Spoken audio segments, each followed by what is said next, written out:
Justice G D Khosla वो जज थे जिन्होंने नाथूराम गोडसे केस की सुनवाई की थी और नाथूराम गोडसे को फांसी की सजा दी थी।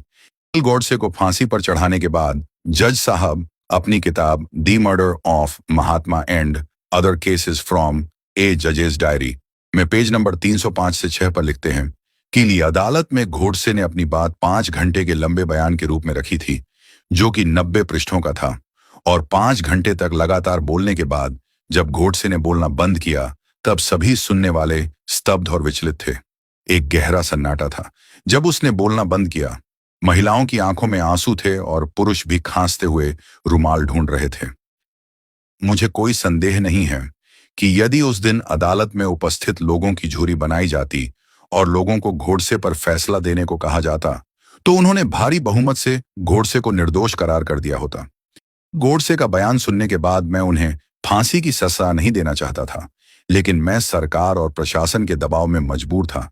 मुझे पता है कि गोडसे को फांसी की सजा देकर मैंने जो पाप कर्म किया है, उसके कारण यमराज के घर एक भयंकर सजा मेरा इंतजार कर रही है। मैंने एक निर्दोष और महान देशभक्त को फांसी की सजा दी थी, जिसके लिए भगवान मुझे कभी क्षमा नहीं करेगा। हिंदुस्तान में सनातनियों के प्रति कांग्रेसियों की महान उपलब्धियों तथा काले कारनामों के बारे में सभी सनातन धर्मावलंबियों ध्यात होना ही चाहिए। सभी जाति के हिंदुओं के खिलाफ कांग्रेस की विशेष उपलब्धियां। देखिए, कौन कहता है कि कांग्रेस ने पिछले 65 सालों में सनातन हिंदुओं के बारे में कुछ काम नहीं किया है।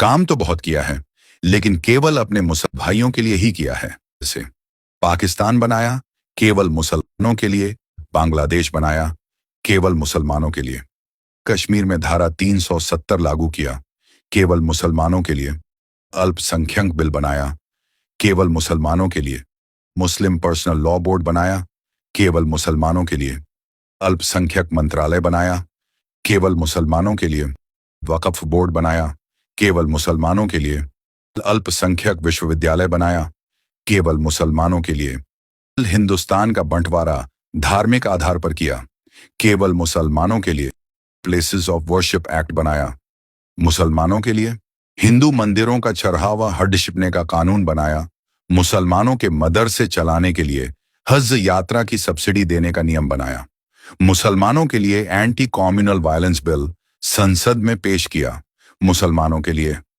लेकिन भला हो बीजेपी का कि ये बिल संसद में पास नहीं होने दिया। इस बिल को भी कांग्रेस पास करवाने दोबारा लाई केवल मुसलमानों के लिए। और कहीं अगर यह बिल पास हो गया होता तो हिंदुओं को खत्म करने में मात्र 10 साल ही लगते।